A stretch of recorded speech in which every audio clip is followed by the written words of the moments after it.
Classification of river training വർക്സിനെ എങ്ങനെയാണ് classify ചെയ്തിരിക്കുന്നത് നോക്കാം.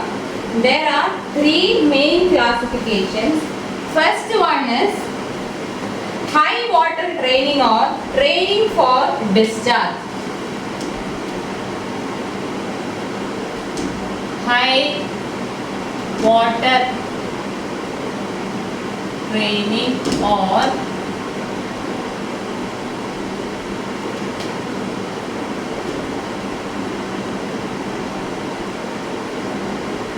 training for discharge. So ഈ ഹൈ വാട്ടർ ട്രെയിനിങ് അല്ലെങ്കിൽ ട്രെയിനിങ് ഫോർ ഡിസ്ചാർജ് എന്ന് പറയുന്നതിന്റെ പ്രൈമറി പർപ്പസ് എന്ന് പറഞ്ഞാൽ ഫ്ലഡ് കൺട്രോൾ ആണ്. ഇതിന്റെ പ്രൈമറി പർപ്പസ് എന്താണ്? Flood control. If it therefore aims at providing sufficient river cross section for the safe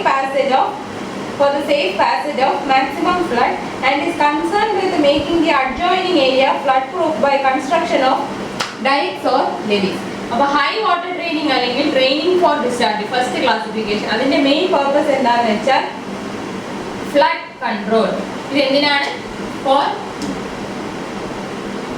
flood control. അപ്പോൾ എന്താ ചെയ്യുന്നതെന്ന് വെച്ചാൽ ഒരു സേഫ് പാസേജ്, അതായത് this method aims at providing sufficient river cross section for safe passage of maximum flood.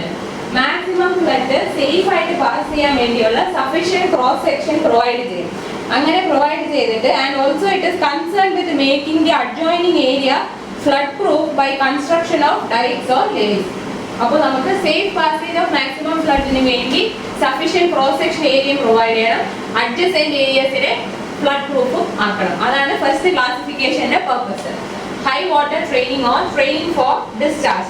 Next is low water training or training for depth.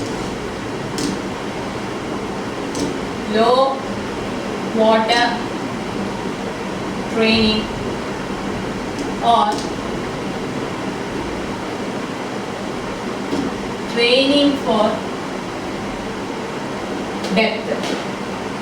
ഇത് എന്താ പറയുന്നതെന്ന് വെച്ചാൽ it is undertaken with the primary purpose of providing sufficient water depth in navigable channels.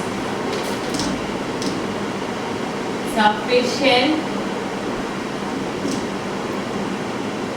water depth for navigation.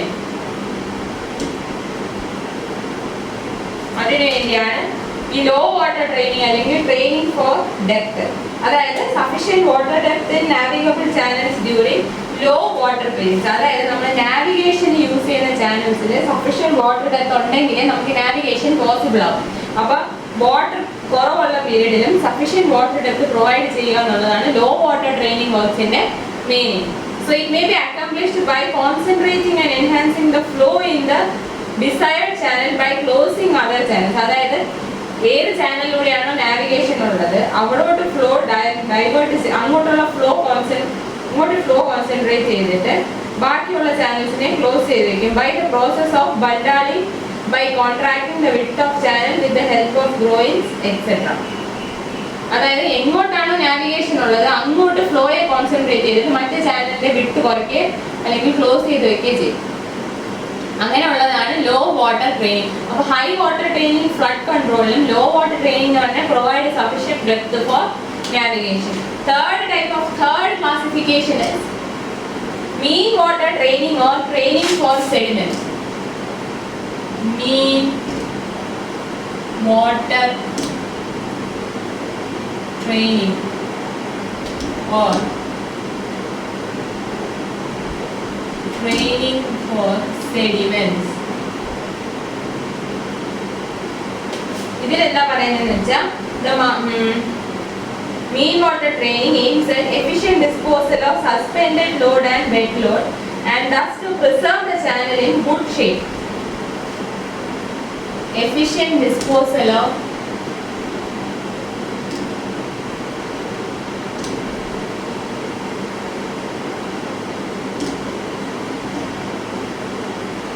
suspended and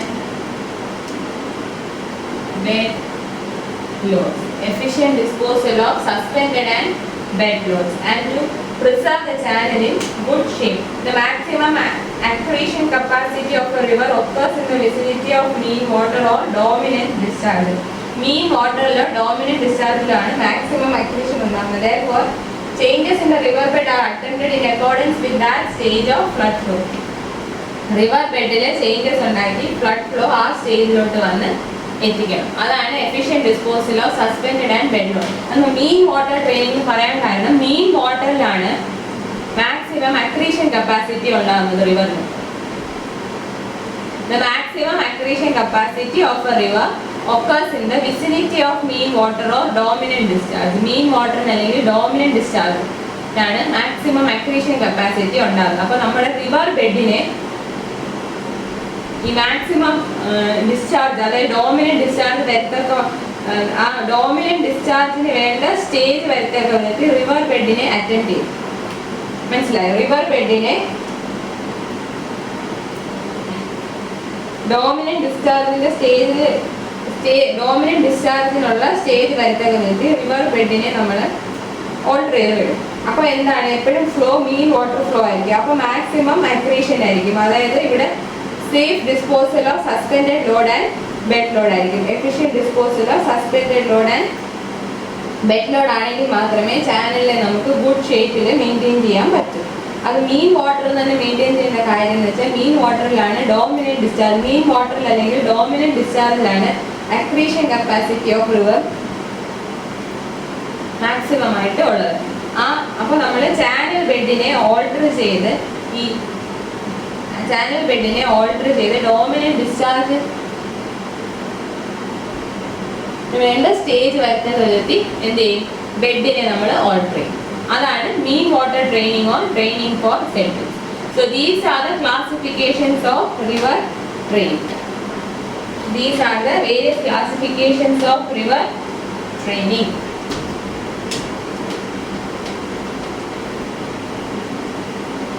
Next, methods of river training.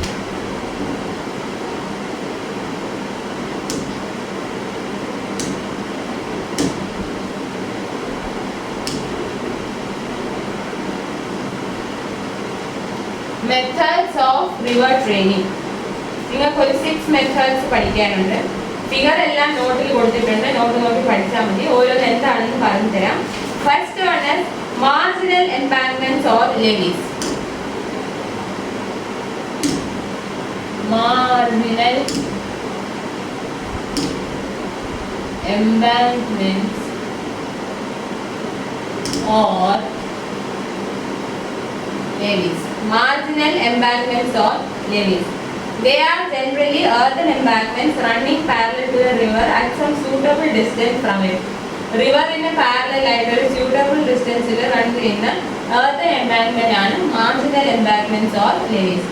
They are constructed on both sides of the river or only one side for some suitable river length. ഒരു particular അല്ലെങ്കിൽ suitable river lengthലായിരിക്കും ഇതിന് വേണ്ടിയായിരിക്കും construct ചെയ്യുന്നത്. ഒന്നെങ്കിൽ രണ്ട് സൈഡിൽ construct ചെയ്യാം, അല്ലെങ്കിൽ ഒരു സൈഡിൽ കൺസ്ട്രക്ട് ചെയ്യാം. where the river is passing through towns or cities or any other places of importance. River ടൗൺസിലോ സിറ്റീസിലോ അല്ലെങ്കിൽ ഇമ്പോർട്ടൻറ്റ് പ്ലേസസിലൂടെ പാസ് ചെയ്യുന്നിടത്തൊക്കെയാണ് ഇത് കൺസ്ട്രക്ട് ചെയ്യുന്നത്. These embankment walls retain flood water and prevent it from spreading into the nearby lands and towns.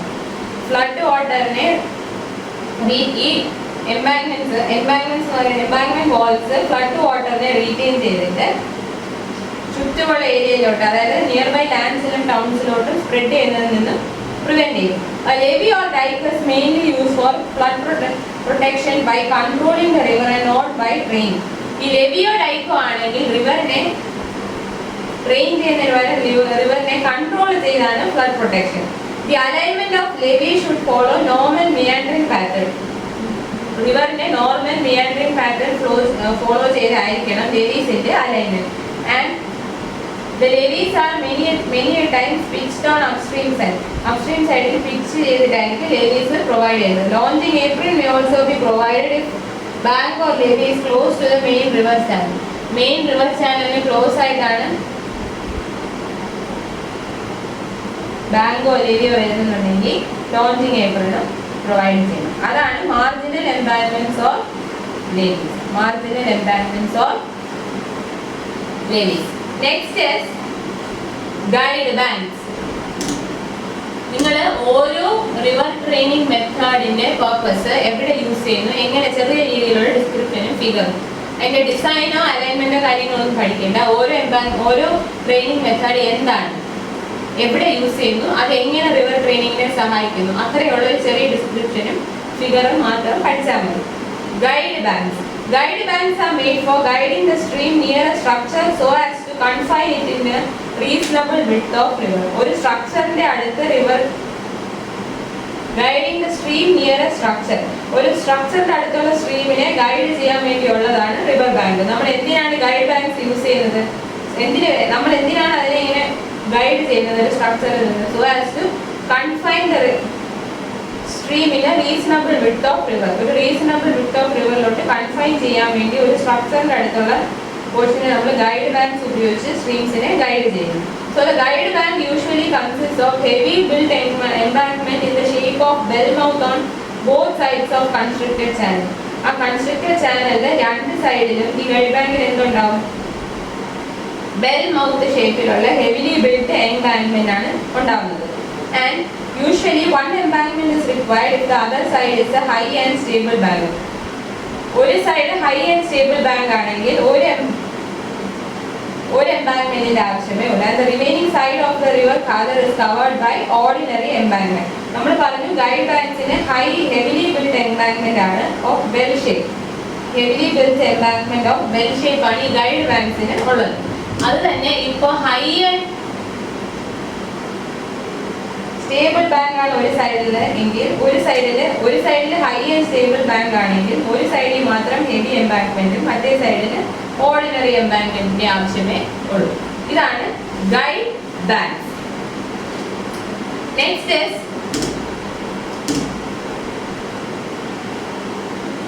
Groynes or Spurs. Groins or spurs. Groins are the embankment type structures constructed transverse to river flow extending from bank into the river. River bankil ninnum river vare river flowയ്ക്ക് transverse ആയിട്ട് construct ചെയ്യുന്ന embankment type structures. They are embankment type structures. Groins എന്താണ്? They are embankment type structures. They are constructed transverse to river flow extending from bank into the river. റിവറിന്റെ bank തൊട്ട് river വരെ river ഫ്ലോയ്ക്ക് transverse ആയിട്ട് construct ചെയ്യുന്ന embankment type സ്ട്രക്ചറിനെ വിളിക്കുന്ന പേരാണ് groynes or spurs. That is why they may also be called transverse dikes. Groynes or സ്പേഴ്സിനെ ട്രാൻസ്വേഴ്സ് ഡൈക്സ് എന്ന് വിളിക്കാറുണ്ട്. കാരണം അത് ട്രാൻസ്വേഴ്സ് ടു റിവർ ഫ്ലോ ആണ് കൺസ്ട്രക്ട് ചെയ്യുന്നത്. എംബാങ്ക്മെന്റ് ടൈപ്പ് സ്ട്രക്ചർ ആണ് ട്രാൻസ്വേഴ്സ് ഡൈക്സ് എന്ന് വിളിക്കും. And these groins or spurs are constructed in order to protect the bank from which they are extended. ഏത് ബാങ്കിൽ നിന്നാണോ അവർ എക്സ്റ്റെൻഡ് ചെയ്തേക്കുന്നത് ആ ബാങ്കിനെ പ്രൊട്ടക്ട് ചെയ്യാൻ വേണ്ടിയാണ് കൺസ്ട്രക്ട് ചെയ്യുന്നത്. So that extended by deflecting the current away from the bank. ഏത് ബാങ്കിനെയാണോ പ്രൊട്ടക്ട് ചെയ്യേണ്ടത് ആ ബാങ്കിലാണ് ഈ ഗ്രോയിൻസിനെയും സ്പേഴ്സിനെയും കൺസ്ട്രക്ട് ചെയ്യുന്നത്. അതിനെ അങ്ങനെ കൺസ്ട്രക്ട് ചെയ്ത് വെക്കുമ്പോൾ എന്താണ് കറണ്ട് ഫ്ലോ, ഈ കറണ്ട് അതായത് വാട്ടർ വന്ന് ബാങ്കിൽ അടിക്കുന്നതിന് പകരം ഈ ഗ്രോയിൻസ് അതിനെ ഡിഫ്ലെക്ട് ചെയ്ത് വിടും. വാട്ടർ കറണ്ട് ബാങ്കിൽ വന്ന് നേരിട്ട് അടിക്കുന്നതിന് പകരം ഈ ഗ്രോയിൻസ് ഓർ സ്പേഴ്സ് ഉണ്ടെങ്കിൽ അതിനെ ഡിഫ്ലെക്ട് ചെയ്ത് വിടും. So as the water is unable to take a sharp embayment, the bank is protected for certain distance upstream and downstream of the road.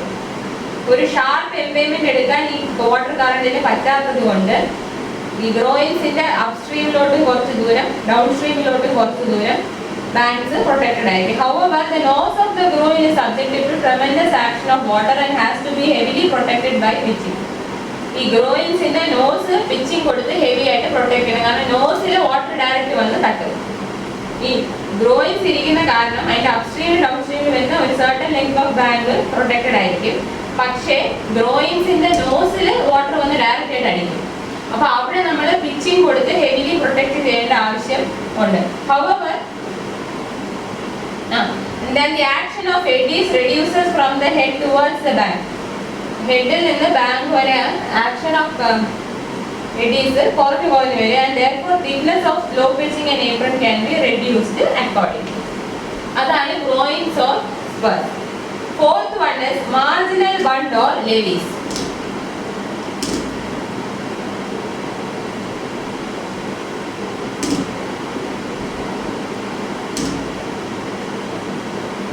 Marginal bund or levee. A marginal bund or levee is an earthen dike constructed roughly parallel to the river. ഒരു earthen dike ആണ് and they are constructed roughly parallel to the river rather than across the channel. ഒരു റിവറിന് ഏകദേശം roughly parallel ആയിട്ട് construct ചെയ്യുന്ന earthen dikes ആണ് ഈ marginal bund or levees. അതിന്റെ effect on flood flows എന്തൊക്കെയാണെന്ന് നോക്കാം. First one is they increases the intensity of flood water travel downstream. Increases intensity of flood water travel downstream. Downstreamിലോട്ട് flood water travel intensity increase ചെയ്യുന്നു. Next is increases water surface elevation of the river at flood. Floodലുള്ള water surface elevation increase ചെയ്യുന്നു. Then increases maximum discharge at all points downstream. ഈ marginal bund അല്ലെങ്കിൽ leveesന്റെ downstreamിലുള്ള എല്ലാ pointsലെ maximum discharge increase ചെയ്യുന്നു. Then increases the velocity and scouring action through levied section. Velocity and scouring action increase through levied section. Then decreases the surface slope of the stream above the levied portion. Levied portion മുകളിലുള്ള surface slope, stream in the surface slope decrease ചെയ്യുന്നു. Then they increases the flood peak and decreases the valley storage. Flood peak increase ചെയ്യുന്നു, valley storage decrease ചെയ്യുന്നു. അതാണ് marginal bundsന്റെ effect on flood flows. Marginal bund എന്ന് പറഞ്ഞാൽ they are earthen dikes which are constructed roughly parallel to the river. Across the channel construct ചെയ്യുന്നതിന് പകരം roughly parallel to the river ആണ് marginal bunds അല്ലെങ്കിൽ levees construct ചെയ്യുന്നത്. Fifth one is artificial cutoff.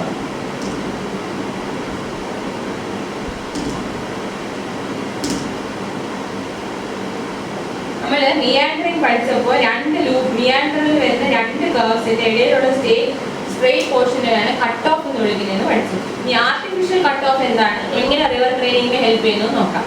To improve upon the flood capacity of a given reach and thereby reduce the flood level in certain reaches, an artificial cut-off may be introduced as a river training hub.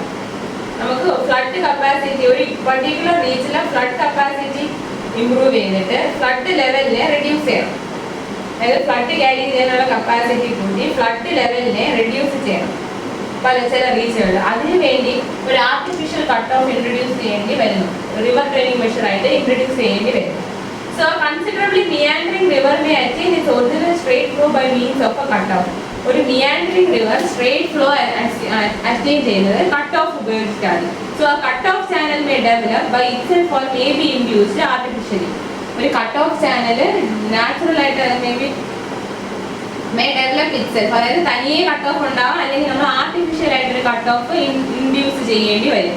So when a meander goes on increasing and may endanger some valuable land or property, meandering കൂടി വന്ന് അതൊരു ലാൻഡോ അല്ലെങ്കിൽ valuable ലാൻഡോ പ്രോപ്പർട്ടിയെ endanger ചെയ്യുന്നുണ്ടെങ്കിൽ the river course may be straightened by inducing an artificial cut-off. meandering പറഞ്ഞാൽ ആ bending ആണല്ലോ. അപ്പൊ നമ്മൾ ഈ meandering കാരണം വാല്യുബിൾ ലാൻഡ് പ്രോപ്പർട്ടിക്ക് ഒക്കെ ഒരു ഡേഞ്ചർ ആയിട്ട് വരുവാണെങ്കിൽ നമ്മൾ എന്ത് ചെയ്യണം, ഈ റിവറിനെ സ്ട്രെയിറ്റൻ ചെയ്ത് കൊടുക്കണം. അപ്പൊ റിവറിനെ നമ്മൾ ആർട്ടിഫിഷ്യലി സ്ട്രെയിറ്റൻ ചെയ്യേണ്ടി വരും. അതാണ് ആർട്ടിഫിഷ്യൽ കട്ട് ഓഫ് ഉപയോഗിച്ച് റിവറിനെ നമ്മൾ സ്ട്രെയിറ്റൻ ചെയ്യേണ്ടി വരും. So the newly developed course will be far away from the establishments. അപ്പോൾ ഈ എസ്റ്റാബ്ലിഷ്മെന്റ്സിൽ നിന്ന് മാറിയായിരിക്കും പുതിയ കോഴ്സ്, റിവറിന്റെ course, which otherwise would have been affected. So for inducing an artificial cut off, ഒരു ആർട്ടിഫിഷ്യൽ കട്ട് ഓഫ് ഇൻഡ്യൂസ് ചെയ്യണമെന്നുണ്ടെങ്കിൽ ഒരു പൈനൽ ചാനൽ മാത്രം എക്സ്കവേറ്റ് ചെയ്യേണ്ട ആവശ്യമേ ഉള്ളൂ. In case of rivers having easily erodible beds, easily erodible bed ഉള്ള rivers ആണെങ്കിൽ ഒരു പൈലറ്റ് ചാനൽ മാത്രം എക്സ്കവേറ്റ് ചെയ്യേണ്ട ആവശ്യമേ ഉള്ളൂ. And the flood water will gradually enlarge the pilot cut to the required cross section and will abandon the old curved channel. അപ്പം flood water ഈ pilot കട്ടിനെ enlarge ചെയ്ത് റിക്വയർഡ് ക്രോസ് സെക്ഷൻ വരെ എത്തിക്കാൻ, നമുക്ക് ഏത് ക്രോസ് സെക്ഷൻ വരെ വേണം അവിടെ വരെ ഈ ഫ്ലഡ് വാട്ടർ പൈലറ്റ് കട്ടിനെ എൻലാർജ് ചെയ്യും.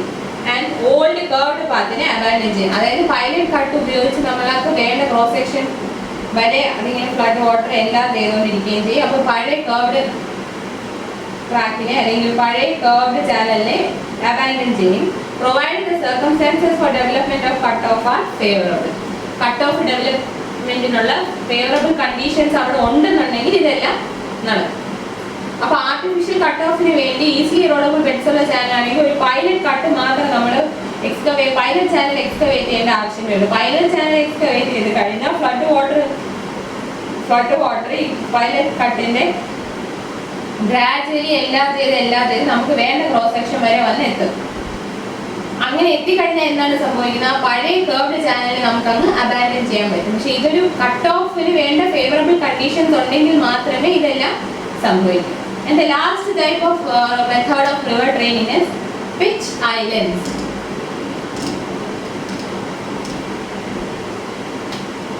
Pitch islands.